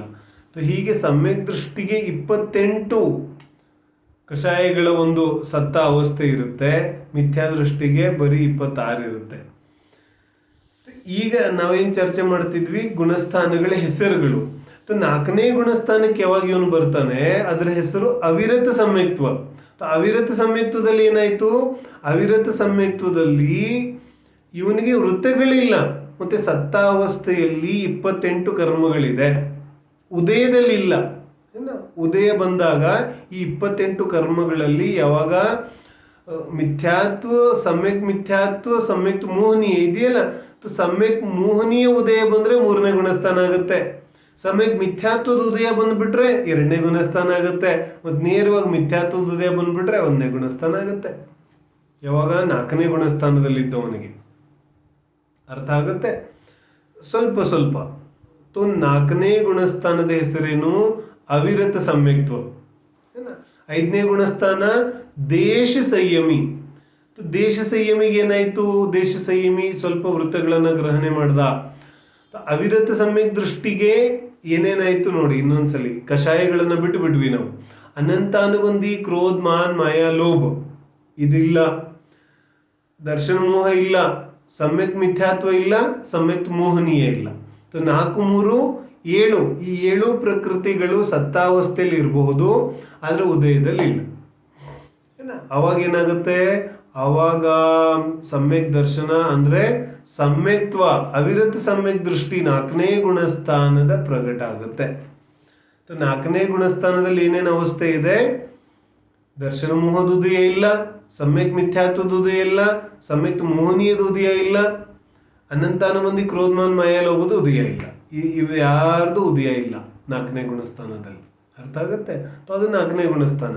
5ನೇ ಗುಣಸ್ಥಾನದಲ್ಲಿ ಏನಾಯ್ತು, ಇವುದರ ಜೊತೆಗೆ ಅಪ್ರತ್ಯಾಖ್ಯಾನ್ ಕ್ರೋಧಮಾನ್ ಮಾಯಾ ಲೋಭ ಉದಯನೂ ಇಲ್ಲ. ವೃದ್ಧಿ ವಿಶುದ್ಧಿ ಮತ್ತಷ್ಟು ವೃದ್ಧಿ ಆಯಿತು. ಯಾಕಂದ್ರೆ 4ನೇ ಗುಣಸ್ಥಾನದಲ್ಲಿ ಬರೀ ಅನಂತಾನುಬಂಧಿ ಕ್ರೋಧಮಾನ್ ಮಾಯಾ ಲೋಭದ ಉದಯ ಇರಲಿಲ್ಲ. ಆದರೆ ಅಪ್ರತ್ಯಾಖ್ಯಾನ ದೇಶ ಸಂಯಮದಲ್ಲಿ ಏನಾಯ್ತು, ಅಪ್ರತ್ಯಾಖ್ಯಾನ್ ಕ್ರೋಧಮಾನ್ ಮಾಯಾ ಲೋಭದ ಉದಯನೂ ಇಲ್ಲ. ಇದರಲ್ಲಿ ಮುಖ್ಯವಾಗಿ ಗುಣಸ್ಥಾನದಲ್ಲಿ ನಾವು ಹಿಂದೆನೂ ತಿಳ್ಕೊಂಡಿದೆ, ಉದಯ ಉಪಶಮ್ ಮತ್ತೆ 2 ಉದಯ ಮತ್ತು ಉಪಶಮದ ಅವಸ್ಥೆ, ಕ್ಷಯೋಪಶಮ ಅವಸ್ಥೆ. ಈ 3 ಅವಸ್ಥೆಗಳನ್ನು ಮುಖ್ಯವಾಗಿ ಕರ್ಮದ ಸಂದರ್ಭದಲ್ಲಿ ಕೂಡ ನಾನು ತಿಳಿಸಿದ್ದೆ. ಪಂಚಭಾವಗಳ ಚರ್ಚೆ ಮಾಡಿದಾಗ ನಮಗೆ ಮತ್ತಷ್ಟು ಈ ಉದಯ ಉಪಶಮ ಕ್ಷಯೋಪಶಮ ಎಲ್ಲ ಮತ್ತಷ್ಟು ವಿಸ್ತೃತವಾಗಿ ಅರ್ಥ ಆಗುತ್ತೆ. ಆದರೆ ಆ ಪ್ರಕರಣ ಇನ್ನಷ್ಟು ಕಷ್ಟ ಆಗುತ್ತೆ ಅಂತ ಆ ಪ್ರಕರಣವನ್ನು ಈಗಲೂ ತಗೋತಾ ಇಲ್ಲ ನಾವು. ಆದರೆ ಉದಯ ಗೊತ್ತಾಗುತ್ತೆ, ಕರ್ಮದ ಉದಯದ ಅವಸ್ಥೆ, ಅದಕ್ಕೆ ಔದಯಿಕ ಭಾವ ಅಂತ ಕರೀತಾರೆ. ಮತ್ತು ಉಪಶಮ ಅವಸ್ಥೆ ಕರ್ಮ ಉದಯಕ್ಕೆ ಬಂದಿಲ್ಲ, ಆದರೆ ಸತ್ತಾವಸ್ಥೆಯಲ್ಲಿ ಇದೆ, ಇಟ್ ಈಸ್ ಅದರ ಎಕ್ಸಿಸ್ಟೆನ್ಸ್ ಇದೆ, ಆದರೆ ಅದು ಉದಯಕ್ಕೆ ಬರ್ತಾ ಇಲ್ಲ ಸದ್ಯದಲ್ಲಿ. ಕೆಂಡದ ಮೇಲೆ ಬೂದಿ ಇರೋ ಹಂಗೆ ಸತ್ತಾವಸ್ಥೆಯಲ್ಲಿ ಆ ಕರ್ಮ ಇದೆ, ಆದರೆ ಉದಯಕ್ಕೆ ಬರ್ತಾ ಇಲ್ಲ, ಅದಕ್ಕೆ ಉಪಶಾಂತ ಅಥವಾ ಔಪಶಮಿಕ ಅವಸ್ಥೆ ಅಂತ ಕರೀತಾರೆ. ಇದಾದ್ಮೇಲೆ ಕ್ಷಯೋಪಶಮ 2ರ ಮಿಶ್ರ ಅವಸ್ಥೆ ಕೂಡ ಇರುತ್ತೆ, ಅದಕ್ಕೆ ಕ್ಷಯೋಪಶಮ ಅವಸ್ಥೆ ಅಂತ ಕರೀತಾರೆ. ದೇಶ ಸಂಯಮಿ ಯಾವಾಗ ಗುಣಸ್ಥಾನ ಆಗುತ್ತೆ, ಅವಾಗ ಏನಾಗುತ್ತೆ, ಈ ಅನಂತಾನುಬಂಧಿ ಅಪ್ರತ್ಯಾಖ್ಯಾನ್ 2 ಕಷಾಯಗಳ ಉದಯ ನಿಂತು ಹೋಗುತ್ತೆ. ಇನ್ನೇನಾಗುತ್ತೆ, ಇನ್ನು ಮುಂದಿನ ಅವಸ್ಥೆ ಬಂದಾಗ ಯಾವ ಅವಸ್ಥೆ ಬರುತ್ತೆ, ಇನ್ನು ಮುಂದಿನ ಅವಸ್ಥೆ ಮುನಿಗಳ ಅವಸ್ಥೆ. ಮುಂದಿನ ಎಲ್ಲಾ ಗುಣಸ್ಥಾನಗಳು ಮುನಿಯ ಗುಣಸ್ಥಾನಗಳಿದೆ. 5ನೇ ಗುಣಸ್ಥಾನದವರೆಗೆ ಮಾತ್ರ ಏನಿದೆ, ಗೃಹಸ್ಥನ ಗುಣಸ್ಥಾನಗಳಿದೆ. ಇನ್ನು ಮುಂದಿನ ಎಲ್ಲಾ ಗುಣಸ್ಥಾನಗಳು ಮುನಿಯ ಗುಣಸ್ಥಾನಗಳಿದೆ. ಅಲ್ಲಿ ಗೃಹಸ್ಥನಿಗೆ ಪ್ರವೇಶ ಇಲ್ಲ. ಗೃಹಸ್ಥನಿಗೆ 5ನೇ ಗುಣಸ್ಥಾನಕ್ಕಿಂತ ಮುಂದಿನ ಗುಣಸ್ಥಾನಗಳ ಪ್ರಕಟ ಆಗೋದಿಲ್ಲ. ಗೃಹಸ್ಥನ ಮ್ಯಾಕ್ಸಿಮಮ್ ಗುಣಸ್ಥಾನ ಆಗಲಿಕ್ಕೆ ಸಾಧ್ಯ ಇರೋದು 5ನೇ ಗುಣಸ್ಥಾನ. ಹಾಗಾಗಿ ಆರಿಕೆ ಇರ್ಬೋದು, ಚಿಲ್ಲ ಕೈಲಕ್ ಇರ್ಬೋದು, ಬ್ರಹ್ಮಚಾರಿಗಳಿರ್ಬೋದು, ಎಲ್ಲರಿಗೂ ಮ್ಯಾಕ್ಸಿಮಮ್ ಭಟ್ಟಾರಕರಿರ್ಬೋದು, ಮ್ಯಾಕ್ಸಿಮಮ್ ಗುಣಸ್ಥಾನ ಯಾವುದು ಹೇಳ್ತಾರೆ, 5ನೇ ಗುಣಸ್ಥಾನ. ಅಧಿಕವಾದ ಗುಣಸ್ಥಾನ ಎಷ್ಟಾಗ್ಲಿಕ್ಕೆ ಸಾಧ್ಯ ಇದೆ ಗೃಹಸ್ಥನಿಗೆ ಅಂತ ಹೇಳಿದ್ರೆ 5ನೇ ಗುಣಸ್ಥಾನ. ಇನ್ನು ಇದರ ಮೇಲೆ ಯಾವ ಗುಣಸ್ಥಾನಗಳಿದೆ, 6, 7, 8, 9, 10, 11, 12 ಎಲ್ಲ, ಇದೆಲ್ಲ ಮುನಿಯ ಗುಣಸ್ಥಾನಗಳಿದೆ. ಯಾವ ಗುಣಸ್ಥಾನಗಳು? ಮುನಿಯ ಗುಣಸ್ಥಾನಗಳು. ಇನ್ನು ಪಂಚಮ ಕಾಲದಲ್ಲಿ ಎಷ್ಟು ಗುಣಸ್ಥಾನಗಳಾಗುತ್ತೆ ಅಂತ ಕೇಳಿದ್ರೆ, ಪಂಚಮ ಕಾಲದಲ್ಲಿ ಕೇವಲ 11 ಗುಣಸ್ಥಾನಗಳು ಮಾತ್ರ ಆಗುತ್ತೆ. ಪಂಚಮ ಕಾಲದಲ್ಲಿ 12ನೇ ಗುಣಸ್ಥಾನ ಪ್ರಕಟ ಆಗೋದಿಲ್ಲ. 12ನೇ ಗುಣಸ್ಥಾನ ಒಂದು ವೇಳೆ ಪ್ರಕಟ ಆಯಿತು ಅಂದ್ರೆ ಅವನು ನಿಯಮದಿಂದ ಅರ್ಹಂತ ಪರಮೇಷ್ಠಿ ಆಗ್ತಾನೆ. ಆದರೆ ಪಂಚಮ ಕಾಲದಲ್ಲಿ ಅರ್ಹಂತ ಅವಸ್ಥೆ ಪ್ರಕಟ ಆಗೋದಿಲ್ಲ, ಹಾಗಾಗಿ 12ನೇ ಗುಣಸ್ಥಾನ ಕೂಡ ಪ್ರಕಟ ಆಗೋದಿಲ್ಲ. ಮ್ಯಾಕ್ಸಿಮಮ್ ಗುಣಸ್ಥಾನಗಳ ಒಂದು ಲಿಮಿಟ್ ಎಷ್ಟಿದೆ ಅಂತ ಹೇಳಿದ್ರೆ 11ನೇ ಗುಣಸ್ಥಾನ. ಬಹಳ ವಿರಳ ಜೀವಿಗಳು ಈ ಪಂಚಮ ಕಾಲದಲ್ಲಿ ಉಪಶಮ ಶ್ರೇಣಿಯನ್ನ ಆರೋಹಣ ಮಾಡ್ತಾರೆ. ಕ್ಷಪಕ ಶ್ರೇಣಿ ಆರೋಹಣ ಪಂಚಮ ಕಾಲದಲ್ಲಿ ಆಗೋದಿಲ್ಲ. ಉಪಶಮ ಶ್ರೇಣಿಯ ಆರೋಹಣ ಕೂಡ ಬಹಳ ವಿರಳ ಜನರಿಗೆ ಆಗ್ಲಿಕ್ಕೆ ಸಾಧ್ಯ ಇದೆ. ಸಮಜೋ ಕುಂದ ಅಂತ ಮಹಾಮುನಿಗಳಿಗೆ ಅದು ಸಾಧ್ಯ ಇದೆ. 5ನೇ ಗುಣಸ್ಥಾನ ಯಾವುದು? ದೇಶ ಸಂಯಮ. ಇನ್ನು 6ನೇ ಗುಣಸ್ಥಾನ ಯಾವುದು ಬರುತ್ತೆ? 6ನೇ ಗುಣಸ್ಥಾನ ಇದೆ ಪ್ರಮತ್ತ ಸಂಯತ್. 7ನೇ ಗುಣಸ್ಥಾನ ಅಪ್ರಮತ್ತ ಸಂಯತ್. ಪ್ರಮತ್ತ ಸಂಯತ್, ಅಪ್ರಮತ್ತ ಸಂಯತ್. ಈಗ ಈ 6, 7 ಗುಣಸ್ಥಾನಗಳು ಯುಗಲ ಗುಣಸ್ಥಾನಗಳಿದೆ, ಅಂದ್ರೆ ಒಂದು ಇನ್ನೊಂದರ ಜೊತೆಗಿರುತ್ತೆ. ಹಾಗಾಗಿ 2 ತಗೊಂಡ್ವಿ. 6ನೇ ಗುಣಸ್ಥಾನ 7ನೇ ಗುಣಸ್ಥಾನದಲ್ಲಿ ಏನಿದೆ ವಿಶೇಷ? ಒಂದು ಪ್ರಮತ್ತ ಸಂಯತ್, ಇನ್ನೊಂದು ಅಪ್ರಮತ್ತ ಸಂಯತ್. ಈ ಪ್ರಮತ್ತ ಅಪ್ರಮತ್ತ ಶಬ್ದಗಳನ್ನ ನಾವು ಹಿಂದೆ ಎಲ್ಲಿ ಕೇಳಿದ್ದೇವೆ ಅಂತ ಸ್ವಲ್ಪ ಜ್ಞಾಪಕ ಮಾಡ್ಕೊಂಡ್ರೆ ನಮ್ಗೆ ಜ್ಞಾಪಕ ಬರ್ಬೋದು. ಯಾರು ಮೈಸೂರು ನಮ್ಮ ದೈನಂದಿನ ಸ್ವಾಧ್ಯಾಯ ನಡೀತಿತ್ತಲ್ಲ, ಸಮಯ ಸಾರದ ಸ್ವಾಧ್ಯಾಯ, ಅವರಿಗೆ ನೆನಪು ಬಂದ್ರೆ ಈ ಪ್ರಮತ್ತ ಮತ್ತು ಅಪ್ರಮತ್ತ ಶಬ್ದಗಳು ಎಲ್ಲಿ ಬಂದಿತ್ತು? ಸಮಯ ಸಾರದ 6ನೇ ಗಾಥೆಯಲ್ಲಿ ನವಿಹೋದಿ ಅಪ್ಪಮತ್ತೋ ನಪಮತ್ತೋ ಜಾಣಗೋದು ಜೋ ಭಾವೋ ಇವಂ ಬಣಂತಿ ಸುದ್ದೋ ನಾದೋ ಜೋಸೋ ದುಸೋ ಚೈವ. 6ನೇ ಗಾಥೆ. ನವಿಹೋದಿ ಅಪ್ಪಮತ್ತೋ ನಪಮತ್ತೋ ಜಾಣಗೋದು ಜೋ ಭಾವೋ. ನಾನು ಯಾವತ್ತು ಪ್ರಮತ್ತ ಆಗೋದಿಲ್ಲ, ನಾನು ಯಾವತ್ತು ಅಪ್ರಮತ್ತ ಆಗೋದಿಲ್ಲ. ಅಲ್ಲಿ ಪ್ರಮತ್ತ ಅಪ್ರಮತ್ತ ಪರಿಣಾಮಗಳು ಬಂದಿತ್ತು. ಇಲ್ಲಿ ಪ್ರಮತ್ತ ಅಪ್ರಮತ್ತ ಅಂದ್ರೆ ಏನು? ಪ್ರಮತ್ತ ಅಂದ್ರೆ ಶುಭ ಪರಿಣಾಮಗಳು, ಅಪ್ರಮತ್ತ ಅಂದ್ರೆ ಅಶುಭ ಅಲ್ಲ. ಏನ್ ಹೇಳ್ತಿದ್ದಾರೆ? ಪ್ರಮತ್ತ ಅಂದ್ರೆ ಶುಭ ಪರಿಣಾಮಗಳು, ಅಪ್ರಮತ್ತ ಅಂದ್ರೆ ಅಶುಭ ಪರಿಣಾಮಗಳಲ್ಲ. ಪ್ರಮತ್ತ ಅಂದ್ರೆ ಶುಭ ಪರಿಣಾಮಗಳು ಮತ್ತು ಅಪ್ರಮತ್ತ ಅಂದ್ರೆ ಶುದ್ಧ ಪರಿಣಾಮಗಳು. ಅರ್ಥ ಆಗುತ್ತೆ? ಶುಭ ಅಶುಭ ಬೇರೆ ಇದೆ, ಶುದ್ಧ ಬೇರೆ ಇದೆ. ಪ್ರಮತ್ತ ಅಂದ್ರೆ ಶುಭ ಪರಿಣಾಮ. ಯಾಕಂದ್ರೆ ಮುನಿಯ ಜೀವನದಲ್ಲಿ ಅಶುಭ ಪರಿಣಾಮಗಳಂತೂ ಇಲ್ಲವೇ ಇಲ್ಲ.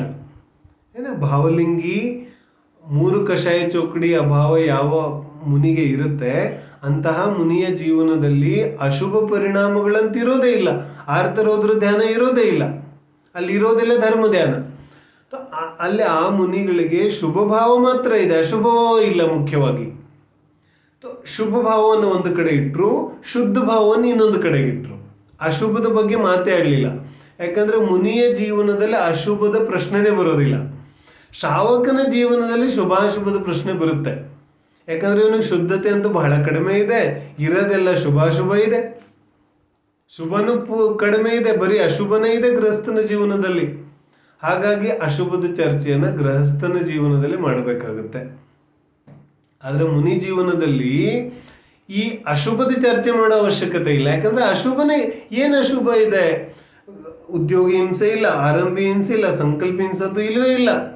ಯಾವ ಹಿಂಸೆಗಳೇ ಇಲ್ಲ. ಮಹಾವೃತ ಅಹಿಂಸಾ ಮಹಾವೃತಧಾರಿ ಮುನಿಗಳ ಜೀವನದಲ್ಲಿ ಯಾವ ರೀತಿಯಾದ ಹಿಂಸೆ ಆಗ್ಲಿಕ್ಕೆ ಸಾಧ್ಯ ಇದೆ?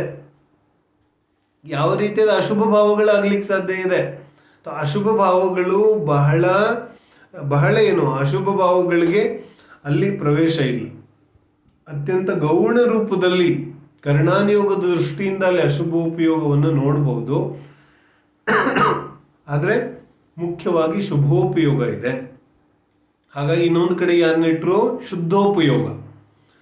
ಪ್ರಮತ್ತ ಸಂಯತ ಅಂದ್ರೆ ಶುಭೋಪಯೋಗ, ಅಪ್ರಮತ್ತ ಸಂಯತ ಅಂದ್ರೆ ಶುದ್ಧೋಪಯೋಗ. 6ನೇ ಗುಣಸ್ಥಾನ ಶುಭೋಪಯೋಗದ ಗುಣಸ್ಥಾನ ಇದೆ, 7ನೇ ಗುಣಸ್ಥಾನ ಶುದ್ಧೋಪಯೋಗದ ಗುಣಸ್ಥಾನ ಇದೆ. 6ನೇ ಗುಣಸ್ಥಾನದಲ್ಲಿ ಏನಾಗುತ್ತೆ? ಈಗ ಮುನಿಗಳು ಗ್ರಂಥ ಬರೀತಾರೆ. ಗ್ರಂಥ ಬರೆಯೋದು ಯಾವ ಗುಣಸ್ಥಾನಕ್ಕೆ? 6ನೇ ಗುಣಸ್ಥಾನ. ಯಾಕಂದ್ರೆ ಶುಭ ಭಾವ ಇದೆ. ಗ್ರಂಥ ಬರಿತಾ ಶುದ್ಧೋಪಯೋಗ ಆದ್ರೆ ಆತ್ಮಾನುಭೂತಿ ಆಗುತ್ತೆ, 7ನೇ ಗುಣಸ್ಥಾನ ಆಗುತ್ತೆ. ಆಹಾರ ಚರ್ಯೆಗೆ ಹೋಗ್ತಾ ಇದ್ದಾರೆ, 6ನೇ ಗುಣಸ್ಥಾನ ಇದೆ. ಆಹಾರ ತಗೋತಾ ಆತ್ಮಾನುಭೂತಿ ಆಯ್ತು, 7ನೇ ಗುಣಸ್ಥಾನ ಆಗುತ್ತೆ. ಅರ್ಥ ಆಗುತ್ತೆ? 6ರಿಂದ 7, 7ರಿಂದ 7 ಅಂತರ್ಮುಹೂರ್ತದಲ್ಲಿ ಈ ಗುಣಸ್ಥಾನಗಳು ಬದಲಾಗ್ತಾ ಇರುತ್ತೆ. 6ನೇ ಗುಣಸ್ಥಾನದಿಂದ 7ನೇ ಗುಣಸ್ಥಾನ, 7ನೇದಿಂದ ಪುನಃ 6, 6ರಿಂದ ಪುನಃ 7, 7ರಿಂದ ಪುನಃ 6. ಇದು ಕಂಟಿನ್ಯೂಸ್ ಪ್ರೊಸೆಸ್, ಜೀವನ ಪೂರ್ತಿ ಮುನಿಯ ಜೀವನದಲ್ಲಿ ನಡೆಯುವಂತಹ ಪ್ರೊಸೆಸ್ ಇದು. ಯಾಕಂದ್ರೆ ಸಂಪೂರ್ಣವಾಗಿ ಶುದ್ಧೋಪಯೋಗದಲ್ಲಿ ಇರಕ್ಕಾಗೋದಿಲ್ಲ. ಸಂಪೂರ್ಣವಾಗಿ 48 ನಿಮಿಷ ಶುದ್ಧೋಪಯೋಗದಲ್ಲಿ ಇದ್ರೆ ಅರ್ಹಂತಾವಸ್ಥೆ ಪ್ರಕಟ ಆಗುತ್ತೆ. ಬಟ್ ಅದು ಸಾಧ್ಯ ಇಲ್ಲ. ಶುದ್ಧೋಪಯೋಗ ಸ್ವಲ್ಪ ಆಗುತ್ತೆ, ಮತ್ತು ಪುನಃ ಶುಭೋಪಯೋಗ ಆಗುತ್ತೆ. ಶುಭೋಪಯೋಗದಿಂದ ಮತ್ತೆ ಪ್ರಯತ್ನ ಮಾಡಿ ಶುದ್ಧೋಪಯೋಗಕ್ಕೆ ಹೋಗ್ತಾರೆ, ಆದ್ರೆ ಮತ್ತೆ ಪುನಃ ಚಾರಿತ್ರದ ದೋಷದಿಂದ ಮತ್ತೆ ಪುನಃ ಶುಭೋಪಯೋಗಕ್ಕೆ ಬರ್ತಾರೆ. ಶುಭೋಪಯೋಗಕ್ಕೆ ಬಂದು ಮತ್ತೆ ಪುನಃ ಪುರುಷಾರ್ಥ ಮಾಡಿ ಶುದ್ಧೋಪಯೋಗಕ್ಕೆ ಹೋಗುತ್ತಾರೆ, ಮತ್ತೆ ಪುನಃ ಚಾರಿತ್ರದ ದೋಷದಿಂದ ಶುಭೋಪಯೋಗಕ್ಕೆ ಬರ್ತಾರೆ. ಈ ಪ್ರೊಸೆಸ್ ನಿರಂತರವಾಗಿ ಮುನಿ ಜೀವನದಲ್ಲಿ ನಡೀತಾ ಇರುತ್ತೆ. ಇದಕ್ಕೆ ಸಾಧನೆ ಅಂತ ಕರೀತಾರೆ. ಪರಪರಿಣತಿ ಹೇತೋರ್ ಮೋಹ ನಾಮ್ನೋನುಭಾವ ದವಿರತು ಮನುಭಾವ್ಯ ವ್ಯಾಪ್ತಿ ಕಲ್ಮಾಶಿತಾಯ. ಮಮ ಪರಮ ವಿಶುದ್ಧಿ ಶುದ್ಧ ಚಿನ್ಮಾತ್ರ ಮೂರ್ತೆ. ಅಮೃತಚಂದ್ರ ಸ್ವಾಮಿ ಏನ್ ಹೇಳ್ತಾರೆ? ನನಗೆ ಯಾವ ಈ ಮೋಹ ಇದೆಯಲ್ಲ, ಈ ಮೋಹದ ಒಂದು ಒತ್ತಡದಿಂದ ನಾನು ಈ ಶಾಸ್ತ್ರವನ್ನ ಬರೀಲಿಕ್ಕೆ ಉದ್ಯತನಾಗಿದ್ದೇನೆ ಅಂತ. ಯಾವ ಮೋಹ? ಶುಭೋಪಯೋಗಕ್ಕೆ ಹೇಳ್ತಾ ಇದ್ದಾರೆ. ಅಶುಭೋಪಯೋಗ ಅಲ್ಲ, ಶುಭೋಪಯೋಗವನ್ನ ಅಷ್ಟು. ಯಾಕಂದ್ರೆ ಶುಭೋಪಯೋಗದಲ್ಲಿ ಇರುವಂತಹ ಯಾವುದೇ ಕಲ್ಪನೆಗಳು ಮುನಿಗಿಲ್ಲ. ಏನು ಹೇಳ್ತಿದ್ದಾರೆ? ಶುಭೋಪಯೋಗದಲ್ಲಿ ಪುಣ್ಯಭಾವದಲ್ಲಿ ಇರುವಂತಹ ಯಾವುದೇ ಅಭಿಲಾಷೆಗಳು ಮುನಿಗೆ ಇಲ್ಲ. ಯಾಕಿಲ್ಲ? ಅರೆ ಮುನಿಗೆ ಆ ಅತೀಂದ್ರಿಯ ಆನಂದ ರಸದ ಅನುಭೂತಿ ಇದೆ. ಆ ಅತೀಂದ್ರಿಯ ಆತ್ಮಸುಖದ ಅನುಭೂತಿ ಅಂತರಂಗದಲ್ಲಿ ಮಾಡ್ತಾ ಇರುವಾಗ, ಅದರ ರುಚಿ ಗೊತ್ತಿರುವಾಗ, ಈ ಶುಭೋಪಯೋಗದಲ್ಲಿ ಯಾರು ತಾನೇ ಇರಲಿಕ್ಕೆ ಇಷ್ಟಪಡ್ತಾರೆ? ಏನು ಹೇಳ್ತಾರೆ? ಯಾರ ಅರಮನೆಯಲ್ಲಿದ್ದಾನೆ, ಅರಮನೆಯಲ್ಲಿದ್ದು ಯಾವ ಜೀವಕ್ಕೆ ಅಭ್ಯಾಸ ಇದೆ ಅಂತ ಜೀವಕ್ಕೆ ಗುಡಿಸಲಲ್ಲಿ ಇರುವಂದ್ರೆ ಇರ್ತಾನೇನು? ಅವನಿಗದು ಒಳ್ಳೇದು ಅನ್ಸುತ್ತೇನು? ಒಳ್ಳೇದು ಅನ್ಸೋದಿಲ್ಲ. ಯಾಕೆ ಅನ್ಸೋದಿಲ್ಲ? ಯಾಕೆ? ಎಲ್ಲಿ ಅರಮನೆ, ಎಲ್ಲಿ ಗುಡಿಸಲು, ಏನ್ ಸಂಬಂಧ? ಹಾಗೆ ಎಲ್ಲಿ ಅತೀಂದ್ರಿಯ ಸುಖ, ಎಲ್ಲಿ ಈ ಇಂದ್ರಿಯ ಸಪರಂಬಾದ ಅಸಹ್ಯಂ ವಿಷಮಂ ಬಂದ ಕಾರಣಂ ವಿಷಮಂ, ಇಂಥ ಇಂದ್ರಿಯ ಭೋಗ ಎಲ್ಲಿದೆ ಮತ್ತು ಆ ಅತೀಂದ್ರಿಯ ಭೋಗ ಎಲ್ಲಿದೆ? ಅಖಂಡ ಭೋಗ. ಅತೀಂದ್ರಿಯ ಭೋಗ ಎಲ್ಲ ಅಖಂಡ ಇದೆ. ಎಷ್ಟು ಸಮಯ ಆತ್ಮನ ಅನುಭೂತಿ ಆಗುತ್ತೆ ಅದು ಅಖಂಡ ಇದೆ. ಇಂದ್ರಿಯ ಭೋಗ ಎಲ್ಲ ಖಂಡ ಖಂಡ ಇದೆ. ಇದರಲ್ಲಿ ಬರೀ ಬಾಧೆಗಳು, ಅಂತರಾಯಗಳೇ ಜಾಸ್ತಿ ಇದೆ. ಇಂದ್ರಿಯಗಳ ಶಕ್ತಿ, ಅವುಗಳ ದ್ರವ್ಯೇಂದ್ರಿಯ ಭಾವೇಂದ್ರಿಯಗಳ ಆ ಉಪಲಬ್ಧಿ, ಅವುಗಳ ಕ್ಷಯೋಪಶಮ ಇತ್ಯಾದಿ ಅನೇಕ ಖಂಡಗಳಿದೆ ಇಂದ್ರಿಯ ಭೋಗದಲ್ಲಿ. ಆದರೆ ಅತೀಂದ್ರಿಯ ಸುಖದಲ್ಲಿ ಯಾವ ಖಂಡಗಳು ಇಲ್ಲ. ಅದಕ್ಕೇನು ಹೇಳ್ತಾರೆ? ಯಾವ ಮುನಿಯ ಜೀವನ ಇದೆ ಆ ಜೀವನದಲ್ಲಿ ಶುಭೋಪಯೋಗದಲ್ಲಿ ಇರೋ ಯಾವ ಅಭಿಲಾಷೆಗಳು ಮುನಿಗಿಲ್ಲ. ಅವರ ಎಲ್ಲಾ ಪ್ರಯತ್ನಗಳು ಎಲ್ಲಿದೆ? ಎಲ್ಲಾ ಪ್ರಯತ್ನಗಳು ಶುದ್ಧೋಪಯೋಗಕ್ಕೆ ಹೋಗೋ ಪ್ರಯತ್ನ ಇದೆ, ಆದರೆ ಸಾಧ್ಯ ಆಗೋದಿಲ್ಲ. ಚಾರಿತ್ರ ಮೋಹದ ದೋಷದಿಂದ ಪುನಃ ಕೆಳಗೆ ಬರಬೇಕಾಗುತ್ತೆ. ಕೆಳಗೆ ಬಂದಾಗ ಎಲ್ಲಿರ್ತಾರೆ? ಕೆಳಗೆ ಬಂದಾಗ ಮಿಥ್ಯಾತ್ವಕ್ಕೆ ಹೋಗೋ ಅವಶ್ಯಕತೆ ಇಲ್ಲ. ಕೆಳಗೆ ಬಂದಾಗ ಏನಾಗ್ತಾರೆ? ಕನಿಷ್ಠ ಪಕ್ಷ ಶುಭೋಪಯೋಗದಲ್ಲಿ ಇರೋಣ. ಯಾಕಂದ್ರೆ ಶುಭೋಪಯೋಗದಲ್ಲಿ ಇದ್ರೆ ಮತ್ತೆ ಪುನಃ ಶುದ್ಧೋಪಯೋಗಕ್ಕೆ ಹೋಗೋಕ್ಕೊಂದು ದಾರಿ ಇದೆ. ಆದ್ರೆ ಶುದ್ಧೋಪಯೋಗ ಆಗೋದಿಲ್ಲ ಅಂತ ಹೇಳ್ಬಿಟ್ಟು ನಾನು ಕೆಳಗೆ ಬಿದ್ದು ನೇರವಾಗಿ ಮಿಥ್ಯಾತ್ವಕ್ಕೆ ಹೋಗ್ಬಿಟ್ರೆ, ಅಶುಭೋಪಯೋಗಕ್ಕೆ ಹೋಗ್ಬಿಟ್ರೆ ಹೇಳ್ತಾರೆ ಅದು ಮುನಿ ಅವಸ್ಥೆ ಇಲ್ಲ. ಮುನಿ ಅವಸ್ಥೆ ಯಾವುದಿದೆ? ಪ್ರಮತ್ ಅಪ್ರಮತ್. ಒಂದು ಶುಭೋಪಯೋಗ ಇದೆ, ಇಲ್ಲಂದ್ರೆ ಶುದ್ಧೋಪಯೋಗ ಇದೆ. ಅರ್ಥ ಆಗ್ತಿದೆ? ಮುನಿ ಜೀವನ ಹೆಂಗಿದೆ?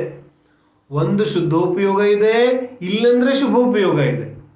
ಶುಭೋಪಯೋಗ ಶುದ್ಧೋಪಯೋಗ, ಶುದ್ಧೋಪಯೋಗ ಶುಭೋಪಯೋಗ. ಅಶುಭೋಪಯೋಗಕ್ಕೆ ಯಾವುದೇ ರೀತಿಯಾದಂತಹ ಜಾಗ ಮುನಿ ಅವಸ್ಥೆಯಲ್ಲಿ ಇಲ್ಲ. ಹಾಗಾಗಿ ಪ್ರಮತ್ತ ಸಂಯತ್ 6ನೇ ಗುಣಸ್ಥಾನ ಶುಭೋಪಯೋಗ ಇದೆ, ಅಪ್ರಮತ್ತ ಸಂಯತ್ 7ನೇ ಗುಣಸ್ಥಾನ ಶುದ್ಧೋಪಯೋಗ ಇದೆ. ಇಷ್ಟ ಅರ್ಥ ಆಗತ್ತೆ? ಇನ್ನು 8ನೇ ಗುಣಸ್ಥಾನದಿಂದ ಏನು ಪ್ರಾರಂಭ ಆಗುತ್ತೆ? ಶ್ರೇಣಿ ಆರೋಹಣ ಅಂತ ಕರಿತೀವಿ ನಾವು.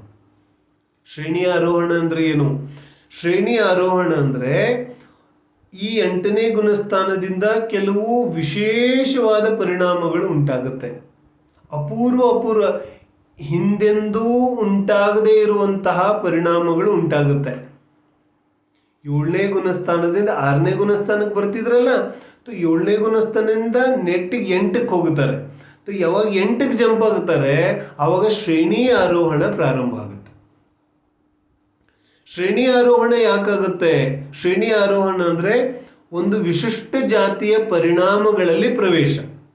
ಶ್ರೇಣಿ ಆರೋಹಣ ಅಂದ್ರೆ ಏನು? ಹಿಂದೆಂದೂ ಪ್ರಕಟ ಆಗದೇ ಇರುವಂತಹ ಕೆಲವು ವಿಶಿಷ್ಟ ಭಾವನೆಗಳ, ವಿಶಿಷ್ಟ ಜಾತಿಯ ಆ ಪರಿಣಾಮಗಳಲ್ಲಿ ಪ್ರವೇಶ ಆಗುತ್ತೆ. ಅಂದ್ರೆ ಅಂತಹ ವಿಶಿಷ್ಟ ಜಾತಿಯ ಪರಿಣಾಮಗಳು ಪ್ರಕಟ ಆಗುತ್ತೆ.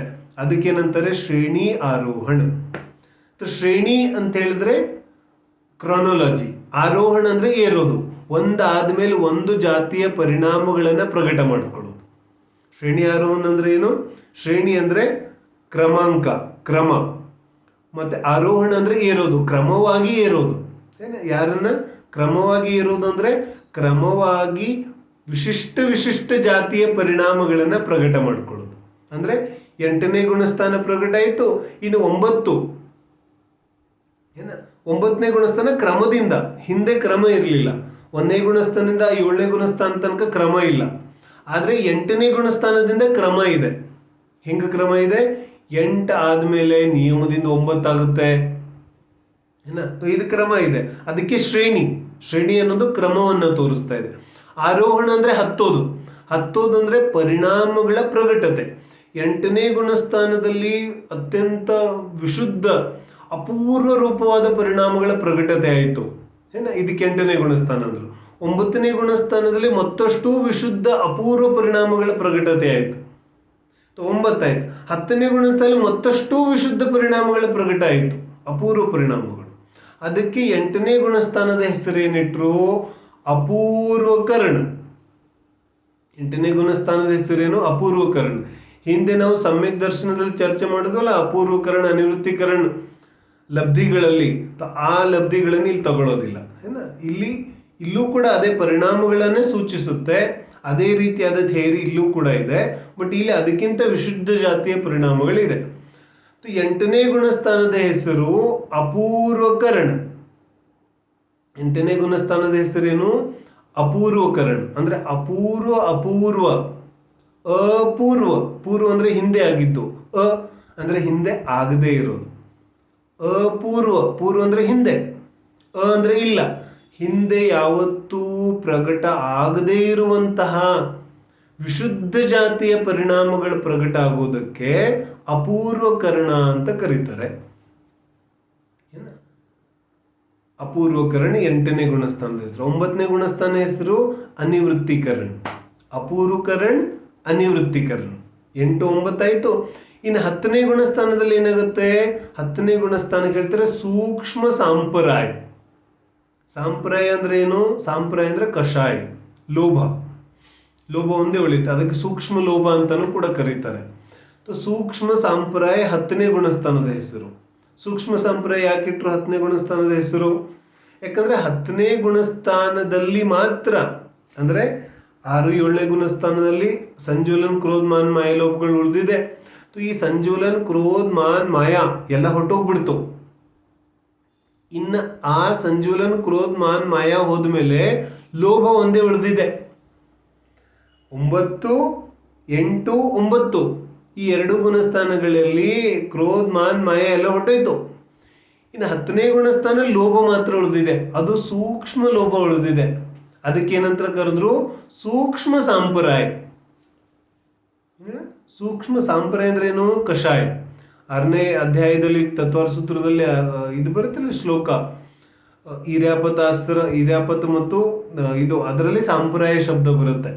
ಸಾಂಪ್ರಾಯ ಅಂದ್ರೆ ಸಾಂಪ್ರಾಯಿಕ ಅಸ್ತ್ರವು. ಸಾಂಪ್ರಾಯಿಕ ಅಸ್ತ್ರ ಅಂದ್ರೆ ಕಷಾಯ ಸಹಿತ. ಸಾಂಪ್ರಾಯಿಕ ಅಂದ್ರೆ ಕಷಾಯ. ಇಲ್ಲಿ ಸೂಕ್ಷ್ಮ ಸಾಂಪ್ರಾಯ ಅಂದ್ರೆ ಸೂಕ್ಷ್ಮ ಕಷಾಯ. 10ನೇ ಗುಣಸ್ಥಾನದಲ್ಲಿ ಸೂಕ್ಷ್ಮ ಕಷಾಯಗಳು ಉಳಿಯುತ್ತೆ. 10ನೇ ಗುಣಸ್ಥಾನದ ಅಂತಿಮ ಸಮಯದಲ್ಲಿ ಸೂಕ್ಷ್ಮ ಕಷಾಯ ಕೂಡ ನಾಶ ಆಗುತ್ತೆ. 10ನೇ ಗುಣಸ್ಥಾನದಲ್ಲಿ ಸೂಕ್ಷ್ಮ ಕಷಾಯ ಕೂಡ ನಾಶ ಆಯಿತು ಅಂದ್ರೆ ಇನ್ನು ನೆಕ್ಸ್ಟ್ 11ನೇ ಗುಣಸ್ಥಾನ ಪ್ರಕಟ ಆಗುತ್ತೋ ಅಥವಾ 11 ಆದ್ಮೇಲೆ 12 ಆಗುತ್ತೋ ಹೇಳ್ತಾರೆ. ಇದು ಡಿಪೆಂಡ್ ಆಗುತ್ತೆ ಯಾವ ಶ್ರೇಣಿ ಆರೋಹಣನ್ನ ಮಾಡಿದ್ದಾರೆ.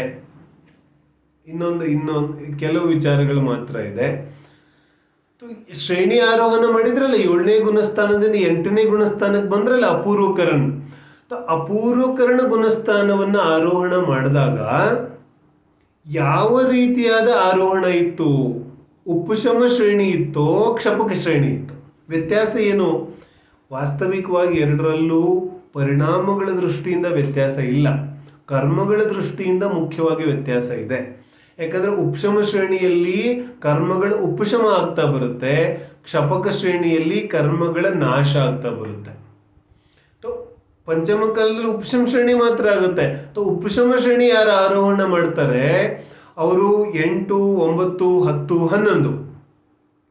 11ನೇ ಗುಣಸ್ಥಾನಕ್ಕೆ ಹೋದಾಗ ಪೂರ್ಣ ವೀತರಾಗ ದಶೆ ಪ್ರಕಟ ಆಗುತ್ತೆ.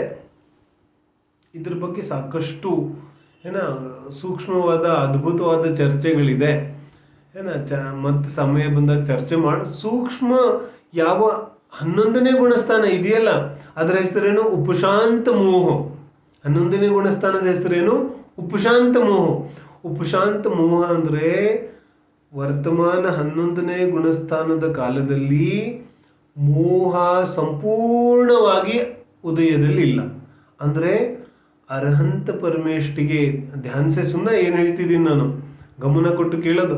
ಅರ್ಹಂತ ಪರಮೇಷ್ಟಿಗೆ ಯಾವ ರೀತಿಯಾದಂತಹ ಪೂರ್ಣ ವೀತರಾಗತೆಯ ಅನುಭೂತಿ ಆಗುತ್ತೆ, ಅದೇ ರೀತಿಯಾದ ಪೂರ್ಣ ವೀತರಾಗತೆಯ ಅನುಭೂತಿ ಈ 11ನೇ ಗುಣಸ್ಥಾನವರ್ತಿ ಮುನಿಗೂ ಆಗುತ್ತೆ.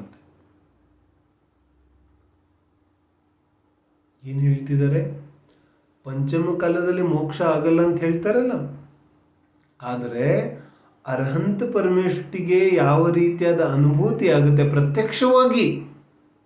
ಪ್ರತ್ಯಕ್ಷವಾಗಿ ಅದೇ ರೀತಿಯಾದ ಅನುಭೂತಿ ಪಂಚಮ ಕಾಲದ ಒಬ್ಬ ಮುನಿ ಕೂಡ ಮಾಡಬಹುದಿದೆ, ನಾವು ಕೂಡ ಮಾಡಬಹುದಿದೆ.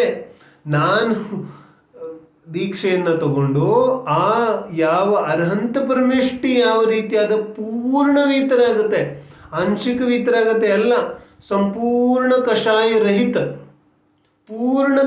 ರಹಿತ ಅವಸ್ಥೆ ಏನಿದೆ ಜೀವದ್ದು, ಅಂತಿಮ ಸ್ಟೇಜ್, ಯಾವುದಕ್ಕೆ ನಾವು ಕೊನೆಯ ಹಂತ ಅಂತೇವೆ, ಆ ಅಂತಿಮ ಹಂತದಲ್ಲಿ ಜೀವಕ್ಕೆ ಯಾವ ರೀತಿಯಾದ ಪೂರ್ಣ ವೀತರಾಗತೆ ಪ್ರಕಟ ಆಗುತ್ತೆ, ಅದೇ ರೀತಿಯಾದ ಪೂರ್ಣ ವೀತರಾಗತೆ ಅನುಭೂತಿ ಕೆಲವು ಸಮಯಕ್ಕಾದ್ರೂ ಸರಿ, ಆದ್ರೆ ಆ ಪೂರ್ಣ ವೀತರಾಗತೆಯ ಅನುಭೂತಿ ಆ ಮುನಿಗಾಗತ್ತೆ, ಉಪಶಾಂತ ಮೋಹ.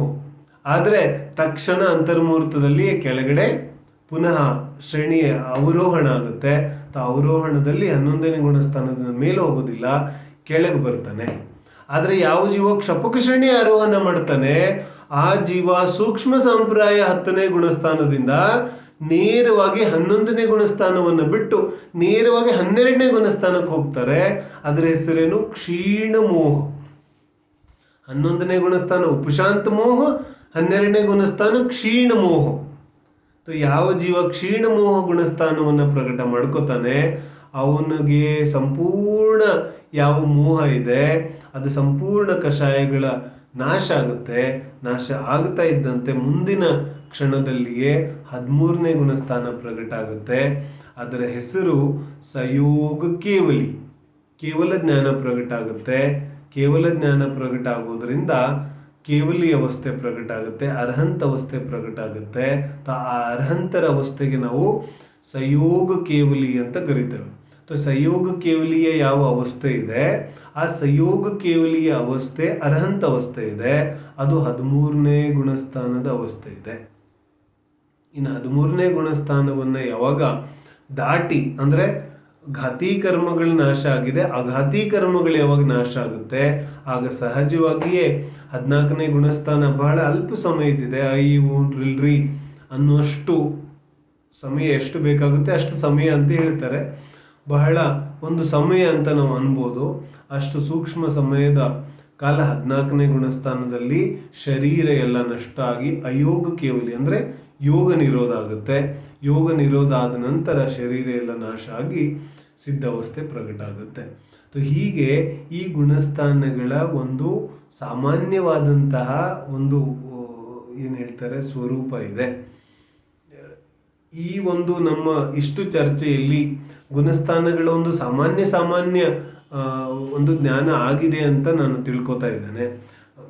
ಇನ್ನೊಂದು ಸಲ ನಾವು ಹೆಸರುಗಳನ್ನು ನೋಡೋದಾದ್ರೆ, 1ನೇ ಗುಣಸ್ಥಾನ ಮಿಥ್ಯಾತ್ವ, 2ನೇ ಗುಣಸ್ಥಾನ ಸಮ್ಯಕ್ ಮಿಥ್ಯಾತ್ವ, 3ನೇ ಗುಣಸ್ಥಾನ ಸಮ್ಯಕ್ ಮೋಹನೀಯ ಅಥವಾ ಮಿಶ್ರ, 4ನೇ ಗುಣಸ್ಥಾನ ಅವಿರತ್ ಸಮ್ಯಕ್ತ್ವ, 5ನೇ ಗುಣಸ್ಥಾನ ದೇಶ ಸಂಯಮ್, 6ನೇ ಗುಣಸ್ಥಾನ ಪ್ರಮತ್ತ ಸಂಯಮ್, 7ನೇ ಗುಣಸ್ಥಾನ ಅಪ್ರಮತ್ ಸಂಯತ್, 8ನೇ ಗುಣಸ್ಥಾನ ಅಪೂರ್ವಕರಣ್, 9 ಅನಿವೃತ್ತಿಕರಣ್, 10 ಸೂಕ್ಷ್ಮ ಸಂಪ್ರಾಯ, 11 ಉಪಶಾಂತ ಮೋಹ, 12 ಕ್ಷೀಣ ಮೋಹ, 13 ಸಯೋಗ ಕೇವಲಿ, 14 ಅಯೋಗ ಕೇವಲಿ. ಅದರ ಮೇಲೆ ಗುಣಸ್ಥಾನ ಇರೋದಿಲ್ಲ, ಅದು ಗುಣಸ್ಥಾನಾತೀತ ದಶೆ ಇದೆ.